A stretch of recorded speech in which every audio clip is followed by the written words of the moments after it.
দর্শক, সংবাদ আবির্ভাবে আপনাদের সকলকে স্বাগত।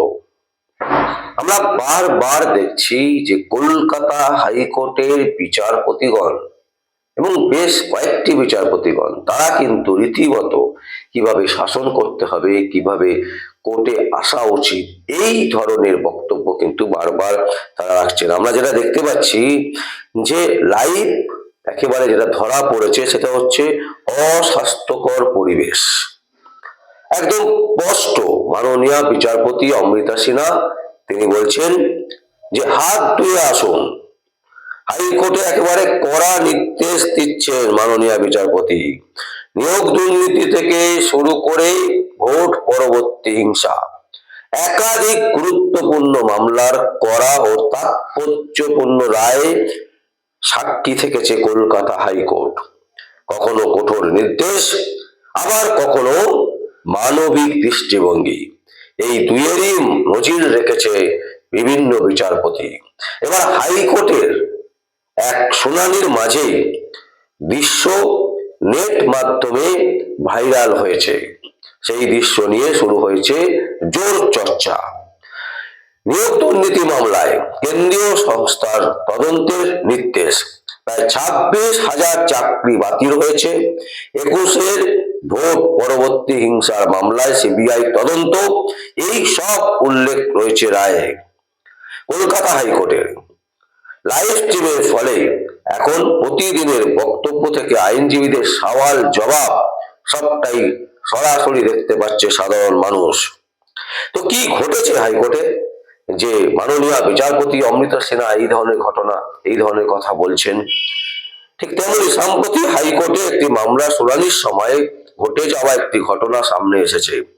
বিচারপতি ছিলেন অমৃতা সিনহা। কোর্ট রুমে তখন নিস্তব্ধ। বিচারপতি নথিপত্র খতিয়ে দেখছেন। অন্যদিকে এক আইনজীবীও নিজের কাগজপত্র নিয়ে সওয়ালের প্রস্তুতি নিচ্ছিলেন।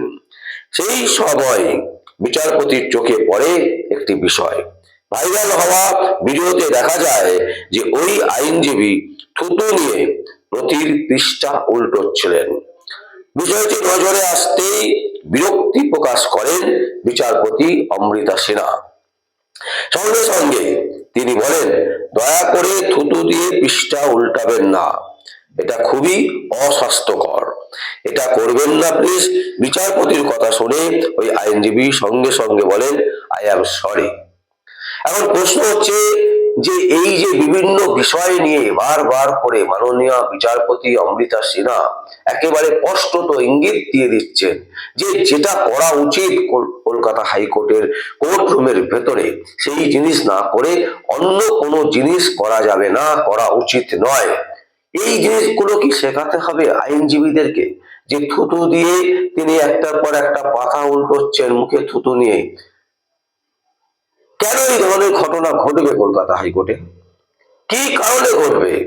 এই জিনিসগুলো আমরা কবে শিখবো? এই ধরনের আচার গুলো আমরা, যেগুলো সংস্কৃতি, বাংলার একটা ঐতিহ্যময় সংস্কৃতি আছে, সেই সম্মান, সেই মান মর্যাদাকে আমরা কেন বিসর্জনে পাঠিয়ে দিচ্ছি? এই জিনিস কিন্তু স্পষ্টত একেবারে খুব খারাপ ইঙ্গিত দিচ্ছে যে একজন বিচারপতি, তাকে বলতে হচ্ছে যে আপনি দয়া করে এরকম অস্বাস্থ্যকর পরিবেশ তৈরি করবেন না, থুতু দিয়ে আপনি দয়া করে এই পেপারগুলোকে, যে কাগজ উল্টাচ্ছেন সেগুলোকে উল্টাবেন না। এরপর বিচারপতি প্রশ্ন করেন, আপনার ব্র্যান্ড কোথায়? এটা কি পার্সোনাল ম্যাটার আপনার? উল্লেখ্য, কোর্ট রুমে সওয়াল জবাবের সময় আইনজীবীদের কোর্টের সঙ্গে ব্যান্ড পরা বাধ্যতামূলক। জবাবে ওই আইনজীবী জানান তিনি ব্যান্ড পরতে ভুলে গিয়েছেন। তখন আরো কড়া হন বিচারপতি সিনহা।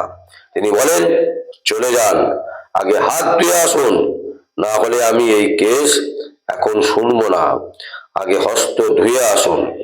লাইভ শুনানির সেই মুহূর্তই এখন নেট মাধ্যমে ভাইরাল।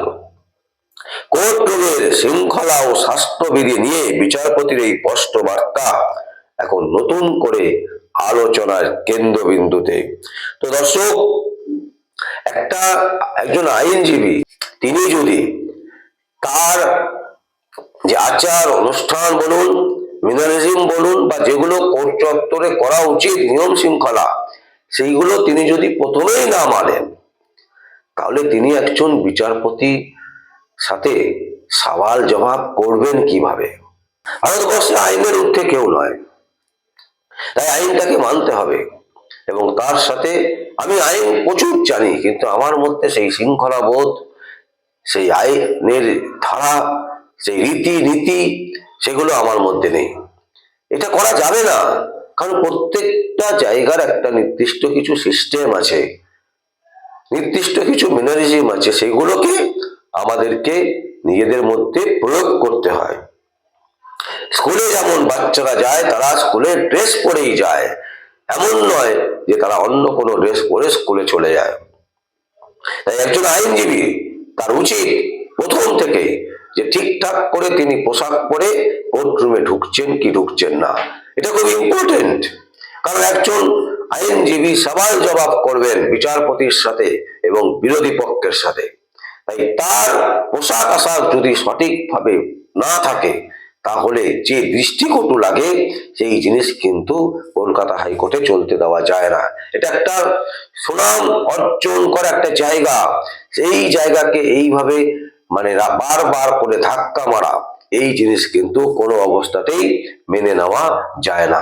তাই মাননীয় বিচারপতি অমৃতা সিনহা এর আগেও বহুবার বিভিন্ন মানুষকে তিনি নানান রকমের যে ছোট্ট ছোট্ট ভুলগুলো সেগুলো ধরিয়ে দিয়েছেন। এবার আরো একটি ভুল, যে ভুল মারাত্মক ভুল, কারণ আমি পাতা উল্টাবো থুতু দিয়ে, এটা কখনো মেনে নেওয়া যায়? আমি সওয়াল জবাব করতে এসেছি, আমি একজন আইনজীবী, আমার ব্যান্ড পরা থাকবে না? তো এই জিনিসগুলো কিন্তু অবশ্যই মাননীয় বিচারপতি অমৃতা সিনহা যেভাবে একেবারে নোট করেছেন, এইভাবে সমস্ত বিচারপতির উচিত নোট করা এবং ধীরে ধীরে আস্তে আস্তে তাদেরকে সুশিক্ষিত করে তোলা। পড়াশোনা জানলেই শিক্ষিত হওয়া যায় না, কতগুলো নিয়ম আচার, কোথায় কি করতে হবে, সেগুলোই কিন্তু শিক্ষার সাথে একটা বড় শিক্ষিত হওয়ার জন্য লাগে। তাই দর্শক, আজকের এই গুরুত্বপূর্ণ সংবাদ এই কারণে গুরুত্বপূর্ণ যে একজন বিচারপতিকে শেখাতে হচ্ছে যে হাইকোর্টের ভেতরে তিনি যখন সওয়াল জবাব করতে আসছেন, তখন তাকে ব্যান্ড করতে হবে। তাকে শেখানো হচ্ছে যে তিনি যাতে থুতু দিয়ে পৃষ্ঠাও না উল্টান। এগুলো একটা অস্বাস্থ্যকর পরিবেশ, এই অস্বাস্থ্যকর পরিবেশ যাতে কোনো অবস্থাতেই হাইকোর্টে তৈরি না হয়, সেদিকে একেবারে স্পষ্টত দৃষ্টি দিচ্ছেন মাননীয় বিচারপতি অমৃতা সিনহা। অসংখ্য ধন্যবাদ মাননীয় বিচারপতি অমৃতা সিনহাকে, কারণ তিনি যেভাবে একের পর এক মামলার ক্ষেত্রে শুধু নয়, মানুষকে সুশিক্ষিত করার যে প্রয়োগ সেটা তিনি করে যাচ্ছেন, এবং তার এই প্রয়াসকে আমরা স্যালুট জানাই। এবং যে আইনজীবী এই ধরনের ঘটনা ঘটিয়েছেন, তাকে আমরা বলবো, শুধু নয় সমস্ত আইনজীবীদেরকে বলবো, একটু সচেতন হন। আর একটু হাইকোর্টের প্রতি, যেহেতু সেখান থেকে আপনার ইনকাম, সেখান থেকে আপনার রুটি রুজি, সেখান থেকে আপনার সাধারণ মানুষকে আপনি একটা দিশা দেখান, তাদের হয়ে লড়াই করেন, তাই আপনার পোশাক থেকে শুরু করে সমস্ত কিছু এমন কিছু করবেন না হাইকোর্টের ভেতরে, রুমের ভেতরে, যেটা দৃষ্টিকটু লাগে। এই রকম জিনিস পরিত্যাগ করুন। দর্শক, আমরা আপনাদের সামনেই সংবাদ তুলে ধরলাম। যদি আপনাদের কোনো বক্তব্য থাকে, কোনো কমেন্ট থাকে, অবশ্যই আপনারা কমেন্ট বক্সে কমেন্ট করবেন। আর দেখতে থাকুন পরবর্তী সংবাদ, সংবাদ আবির্ভাবে। আমার নাম বিশ্বজিৎ পাল, সংবাদ আবির্ভাবের জন্য।